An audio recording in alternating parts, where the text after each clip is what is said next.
지역가입자가 될 경우에 부담이 높아질 것을 대비해서 좀 네. 충격을 완화하는 좋은 장치가 있다고요? 네, 그래서 바로 은퇴를 했지만 이제 건강보험료를 직장에 다니던 수준으로 낼 수 있는 좋은 제도인데요. 그게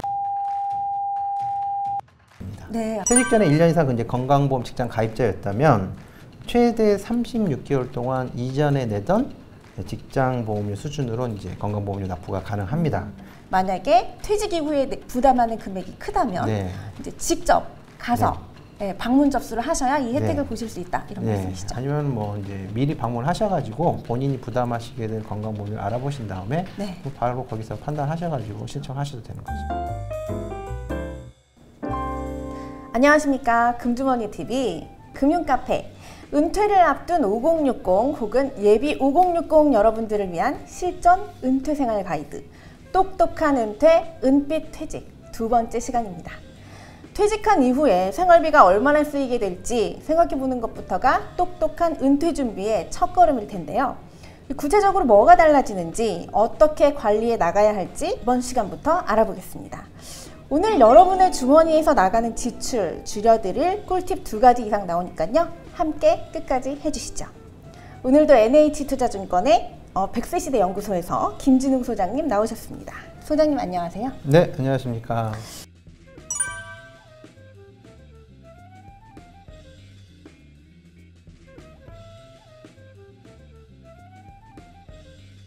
지난 영상에서요. 그 은퇴 이후 생활비 예상할 때 인상 깊었던 게 건강보험료였습니다. 그렇다면 오늘 건강보험료 우리가 왜 살펴봐야 하는지 왜 중요한지 같이 얘기 나눠볼 텐데요. 그 직장 다니다 보면요. 그 건강보험, 국민연금, 고용보험 이런 것들이 각종 그 공제 항목으로 주르륵 공제가 되고 그 다음에 그 나머지를 제가 월급으로 받게 된단 말이에요.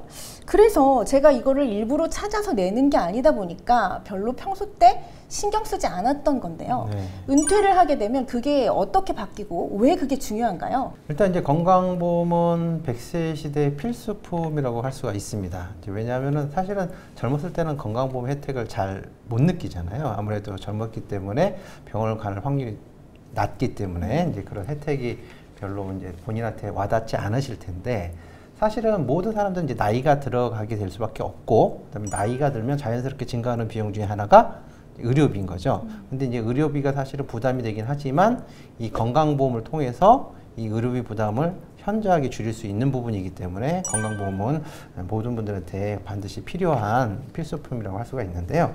사실 우리나라 인구의 97% 이상이 이미 건강보험에 가입되어 있으십니다. 그래서 상당히 의료보장 체계가 잘 되어 있는 이제 국가 중에 하나인데요.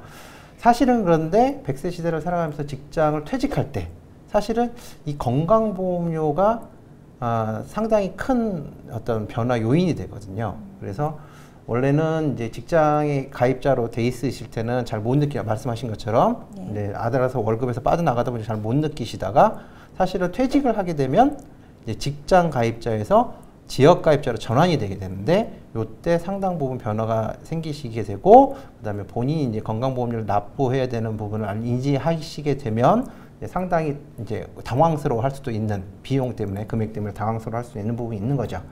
그래서 사실은 이제 전체 건강보험 가입자 한 5,133만 명 중에 본인을 포함해서 이제 부양가족들도 가입이 돼 있으시니까 대략 직장인 가입자가 한 70% 정도 비율이 되는데요.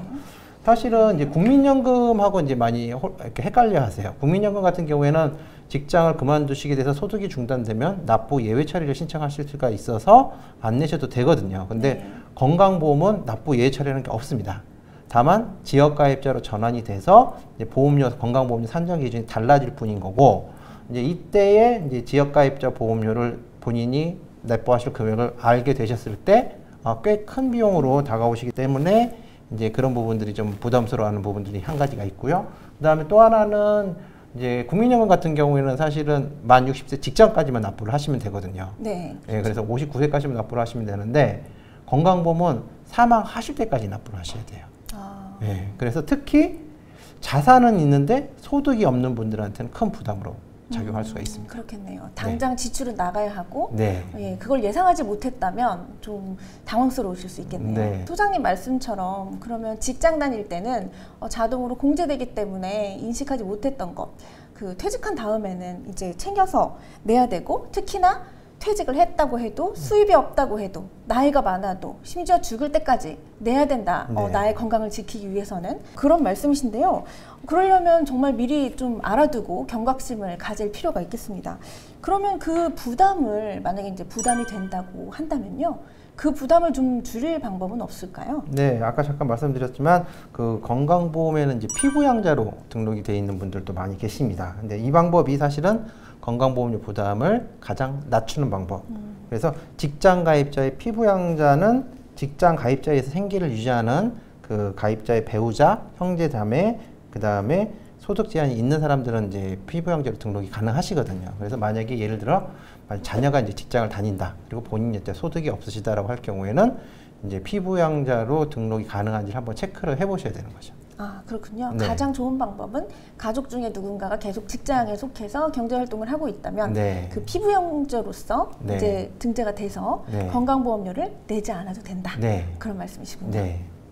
소장님, 그러면 그 피부양자하고 관련해서요. 네. 예를 들어서 집안에 식구가 많다. 네. 부모님이 다 은퇴를 하셨거나 뭐 가정주부이시거나 네. 아니면 뭐 형제가 뭐 있는데 학생이다. 뭐 경제활동을 하는 사람이 한 명이고 할머니도 계시다. 할아버지도 네. 계시다. 라고 한다면 네. 예를 들어서 직장 생활을 하는데 어떤 사람은 피부양자가 없을 수 있고요. 네. 어떤 사람은 좀 더 많을 수도 있지 않습니까? 네. 그래서 피부양자로 좀 여러 명의 가족이 등록이 됐을 때 혹시 그 사람의 건강보험료가 좀 변화가 있거나 부담이 좀 가중되는 게 있나요? 그렇지는 않습니다. 일단 같은 직장에서 같은 급여를 받는 조건이라면 같은 보험료를 부담하시게 되는데요. 그러니까 피부양자가 있건 없건 뭐 부양가족이 뭐 1명이건 5명이건 이제 같은 보험료를 내시게 되는데, 기본적으로 직장 가입자의 건강보험료 부과 기준이 이제 소득을 기준으로 한다. 네. 그런 부분 때문에 이제 그 보험료에 다른 차별점은 없고요. 예전에는 근데 사실은 자녀가 직장을 다니는 경우에 부모들이 피부양자 등록이 생각보다 그렇게 어렵진 않았어요. 네. 조건들이 까다롭진 않았는데 요즘은 그 건강보험료 피부양자로 등록되기 위해서는 상당히 따져보는 조건들이 많아서 사실은 뭐 완전히 소득이 거의 없으시거나 자산이 거의 없으신 경우 외에는 사실 피부양자 등록이 거의 조금 어렵다고 보시는 게 맞을 것 같습니다. 아, 그렇군요. 그래서 이제 가족 중에 누군가에게 피부양자로 등록이 될 수 있으면 가장 좋겠지만 네. 조건에 따라서 안 될 수도 있다. 네. 말씀이시네요. 네. 그러면 이렇게 조건이 까다로워지면 그게 안 되는 경우에 혹시 뭐 어떤 다른 방법이 있을까요? 건강보험료의 부과 기준은 세 가지 측면을 봅니다. 이제 소득, 재산, 그다음 이제 부양 기준. 세 가지 기준을 따지는데요.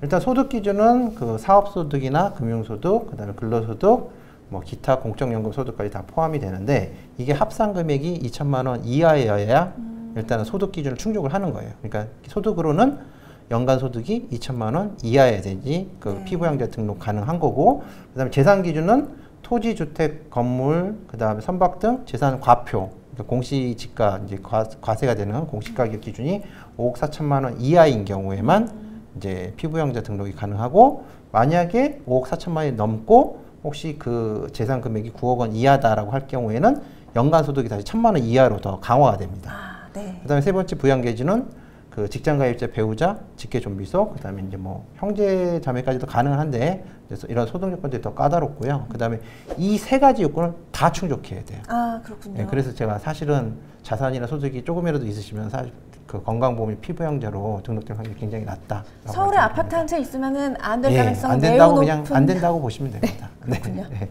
소장님 말씀대로 그 네. 직장 가입자에 대해서 피부양자 등록이 점점 까다로워지고 있다면은 네. 그 등록이 안 되는 경우가 상당히 많이 생길 텐데요. 네네. 그러면 지역 가입자로 전환이 돼야 할 텐데 네. 그럴 경우에 그 보험료 부담은 얼마나 높아지게 되는 거죠? 예. 근데 일단 직장 가입자의 보험료 산정법하고 그다음에 이제 지역 가입자의 보험료 산정법의 차이를 조금 이해를 하실 필요가 있을 것 같은데요. 이제 직장 가입자 같은 경우는 이제 소득만을 기준으로 삼아서 소득 금액의 월 소득 금액의 7.09%를 건강보험료로 책정이 됩니다. 네. 근데 이제 지역 가입자 같은 거는 아까 세 가지 기준을 다 본다고 그랬잖아요. 소득, 재산, 그다음에 이제 자동차 이렇게 네. 세 가지 모든 그 재산과 소득 현황을 다 합산해서 점수화를 시키고 그 점수에 따라서 점수당 208.1원을 이제 곱해서 산정이 되는데 네. 이제 보통 이제 비슷한 경제적 역량이라면은 뭐 엄청나게 차이가 나진 않으시겠지만 사실은 건강보험료에서 그 지역가입자로 전환됐을 때 많이 오르게 느끼는 결정적인 요인이 직장에 다닐 때는 회사가 절반을 부담을 해주고 네. 본인이 절반만 내고 있었던 거거든요. 근데 지역가입자로 전환이 되면 회사가 없어지잖아요. 네. 내줄 회사가 없기 때문에 이제 본인이 다 부담을 해야 된다는 거. 단순 계산해도 2배. 예, 그래서 네. 이제 그렇게 느껴지시는 확률이 굉장히 높은 거고 네. 보통 이제 우린 서울의 어떤 주택 그 5억 원 상당의 그 공시가격 주택을 가지고 있다고 가정을 하면 예상되는 건강보험료 대략 한 20에서 30만 원 선, 이제 개별마다 경제적 요건에서 틀리시겠지만 그 정도는 예상을 하셔야 된다. 그리고 중요한 거는 그 자산은 있고 소득이 적은 경우에는 굉장히 불리하게 작용한다. 소득이 낮으시고 자산이 많으신 분들은 네. 오히려 건강보험료가 많이 올라간 느낌이 받으시게 될 거고요. 네. 이제 그 소득은 많이 있으셨는데 부동산 같은 자산을 적게 가지신 분들은 뭐 생각보다는 오르지 않거나 오히려 줄어들 수도 있다라고 보시면 될 것 같습니다. 그게 그 요율 산정 방법 때문에 그런 건가요? 네. 이렇게 직장에 있는 가족이 있어도 네. 등록하는 것이 만만치 않고 그렇다면 역시 이 직장에 있는 편이 유리하겠네요. 네, 그래서 원래 오래 다니시던 직장에서 퇴직한 뒤에는 이제 보통 이제 재취업을 하는 경우들이 있으시잖아요. 네. 이제 소득이 조금 더 그 직장으로 옮기셔서 재취업을 하시게 되면 오히려 이제 건강보험료 입장에서는 훨씬 유리하다라고 그렇군요. 말씀드릴 수가 있을 것 같고요. 여러모로 네. 재취업에 네. 좋은 방법인 것 같습니다. 뭐 이제 다른 긍정적인 요인들도 많이 있으니까 네. 뭐 생활비를 마련하는 차원도 도움이 되시기도 하겠지만 이제 건강보험료 차원에서도 재취업을 통해서 직장 가입자로 이제 적용을 받으시는 게 더 유리하다. 그래서 요즘은 그 친한 분들끼리 이제 소규모 법인을 만들어서 이제 직장 가입자로 등록하는 경우들도 많이 있으시다고 그러더라고요. 그러시군요. 네. 그런데 그렇게 하실 수 있는 분들도 있고 아니신 네. 분들도 계실 텐데요. 그럴 경우에 바로 지역가입자로 변환이 되는데 지역가입자가 될 경우에 부담이 높아질 것을 대비해서 좀 네. 충격을 완화하는 좋은 장치가 있다고요? 네. 그래서 바로 은퇴를 했지만 이제 건강보험료를 직장에 다니던 수준으로 낼 수 있는 좋은 제도인데요. 그게 직장가입자 임의 계속 가입 제도입니다. 네, 약간 길지만 네. 직장가입자 네. 임의 계속 가입 제도. 네. 그래서 퇴직 전에 1년 이상 이제 건강보험 직장 가입자였다면 최대 36개월 동안 이전에 내던 직장보험료 수준으로 이제 건강보험료 납부가 가능합니다. 예를 들어서 이제 직장에서 15만 원, 내가 15만 원 부담받은 건강보험료를 퇴직 이후에 예를 들어서 이제 재산 기준으로 계산을 해봤더니 뭐 27만 원 정도가 나왔다. 그러면 본인이 부담하는 건강보험료가 올라가신 거잖아요. 그렇죠. 네, 그럴 때는 오히려 이제 직장가입자 임의 계속 가입 제도를 통해서 기존에 내던 15만 원을 3년 동안, 36개월 동안 계속 유지를 하실 수가 있는 거죠. 상당히 좋은 제도인데요. 네. 이거 퇴직 후 3년이나 이렇게 유예를 해준다고 하니 네. 이거 꼭 해야 될 것 같습니다. 그런데 네. 이게 그냥 퇴직하고 가만히 있으면 자동적으로 처리되는 건가요? 그렇지는 않습니다. 퇴직 후 이제 알아서 자동으로 적용되는 건 아니고요. 꼭 기억해 두셔야 되는데 이것만큼은 직접 국민건강보험공단 지사를 방문하셔가지고 신청을 직접 하셔야 돼요. 그리고 퇴직하시기 전에 1년간 이제 건강보험료를 얼마 내시는지 확인을 해보시고 금액이 늘었다면 2개월 안에 꼭 신청을 하셔야 이 혜택을 받으실 수가 있습니다. 이거 아주 중요한 일인데요. 네. 퇴직을 하시고 네. 이제 고지서를 받아보시면 네. 정말 정확하게 본인이 네. 얼마를 내셔야 되는지가 네. 알게 되시고 네. 그것을 그 전에 내셨던 건강보험료랑 비교를 네. 하셔서 만약에 퇴직 이후에 부담하는 금액이 크다면 네. 이제 직접 가서 방문 접수를 하셔야 이 혜택을 네. 보실 수 있다 이런 네. 말씀이시죠. 아니면 뭐 이제 미리 방문하셔가지고 본인이 부담하시게 될 건강보험료를 알아보신 다음에 네. 바로 거기서 판단하셔가지고 신청하셔도 되는 거죠. 그리고 또 궁금한 게요. 네. 이렇게 좋은 이제 직장 가입자 임의 계속 네. 가입제도 네. 있는데 만약에 그 전에 직장에서 제가 직장 가입자로 있을 때 네. 피부양자가 있었다면 네. 만약에 이렇게 제도를 변환하게 되면 어떻게 되는 건가요? 그 피부양자는 분리돼서 나가는 건가요? 아니요, 그 직장 임의 계속 가입을 이용하면 기존에 이제 그 가입한 상태를 동일하게 적용을 해주시는 거기 때문에 기존에 이제 피부양자로 등록되어 있으신 분들도 그분의 어떠한 그 건강보험 혜택을 동일하게 받으실 수가 있는 거죠. 그러면 기존의 피부양자도 포함해서 최대 3년 동안 직장에서 내던 금액으로 건강보험을 받을 수 있다는 거니까 굉장히 좋은 팁이네요. 그 외에도 혹시 건강보험료하고 관련해서 유의할 점이 있을까요? 일단은 이제 그 소득 기준으로 건강보험료가 산정되는 부분에 있어서는 이제 국민연금 같은 연금소득은 이제 50%가 반영이 되거든요. 그런데 이제 개인연금이나 퇴직연금 같은 사적연금은 소득이 반영되지 않습니다. 네, 그러니까 미리 이제 활동기에 퇴직연금이나 개인연금 자산을 많이 만들어 놓으시는 게 이제 좋은 도움이 되는, 건보료 입장에서 도움이 되는 방법이 될 것 같고요. 그 다음에 이제 자산 같은 경우에는 금융자산은 그 건보료 부과 기준으로 잡히진 않아요. 부동산만 주로. 부동산, 선박, 자동차, 실물 자산들이 네. 대상이거든요. 그래서 금융자산으로 많이 가지고 계시면 건보료 부담은 좀 덜하다. 그 밖에 이제 금융소득이나 주택임대소득 같은 경우에는 건보료를 산정하는데 소득 기준에 이제 합산된다는 건 꼭 기억을 하셔야 될 것 같고, 네. 그 다음에 이제 소득이 줄더라도 네. 재산 과표액이 증가하게 되면 또 이제 피부양자로 등록됐다가 탈락되는 경우들도 있으니까 그런 부분도 좀 주의하실 필요가 있고요. 네. 그 다음에 이제 아예 소득이 아주 많으신 분들이라면 사실은 소득이 많으니까 건보를 좀 많이 내셔도 부담이 안 되시겠지만 네. 애매하게 이제 한 1,000만 원 좀 그렇게 큰 금액은 아니지만 약간 어떤 소득이 있으시다 이럴 경우에는 임대소득이나 이자 및 배당소득 같은 경우에 연간 1,000만 원이 넘어가게 되면 네. 건보료 부과 대상이 된다는 걸 좀 기억하실 필요가 있을 것 같습니다. 네, 그래서 1,000만 원에서 왔다 갔다 할 경우에 네. 조금 신경 쓰시면 네. 피부양자 등록이 가능하다. 네. 네, 그런 말씀이시네요. 그러면은 이제 개인별로 이제 상황이 다르겠지만요. 네. 그 건보료 부담에 대한 대비 체크 포인트 한번 말씀해 주신다면요. 네, 이제 먼저 첫 번째로는 만약에 자녀 등 가족 중에 직장 가입자가 있다면 본인이 피부양자로 등록이 가능한지를 한번 체크해 보시라. 이게 가장 건강보험료를 아끼는 지름길인 것 같고요.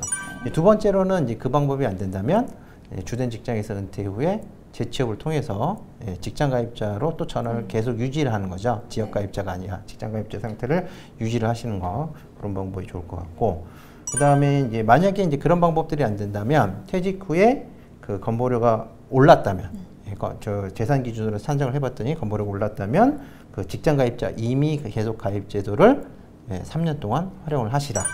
네 번째, 그 퇴직 후에는 그 소득에 있어서 연금 소득의 비중을 확대를 하시라. 이제 국민연금 같은 경우에는 그 국민연금 받는 금액 50%만 그 건보료 부과 기준으로 잡히고요. 그 다음에 그 퇴직연금, 개인연금은 아까 말씀드렸다시피 아예 건보료 부과 기준이 잡히지 않기 때문에 연금 소득으로 소득을 많이 구성되어 있으신 분들은 건보료 부담이 적으실 겁니다. 다섯 번째, 금융자산에서 발생하는 이자 및 배당 소득은 1,000만 원이 넘으면 건보료 부과 대상에 합산이 되니까 1,000만 원 이하로 관리를 하시라. 그 다음에 마지막으로 여섯 번째, 은퇴 후에 너무 고가의 차량이나 신차 구입은 건보료 관점에서는 썩 바람직한 선택은 아니다. 이 정도 기억해 두시면 좋을 것 같습니다. 네, 그렇군요. 네, 우리가 건강을 관리하기 위해서 꼭 필요한 건강보험. 직장 다니고 있을 때는 잘 와닿지 않을 수도 있는데요. 퇴직했을 때 생각보다 중요한 비중을 차지한다는 거 알아봤습니다. 그리고 어떻게 해야지 부담을 줄이면서 잘 관리할 수 있는지도 봤는데요. 할 수 있으면 피부양자가 되는 것이 좋다. 그것도 안 되면 직장 가입자 신분을 어떻게든 유지하는 것이 좋다. 두 가지 방법이 있었는데 첫 번째는 재취업, 두 번째는 유예 방법으로 직장 가입자 이미 계속 가입 제도를 이용하기입니다. 다음 시간에는 은퇴 이후에 걱정되는 의료비 지출에 대해서도 자세히 알아보겠습니다. 감사합니다. 소장님 말씀 감사합니다. 네, 감사합니다.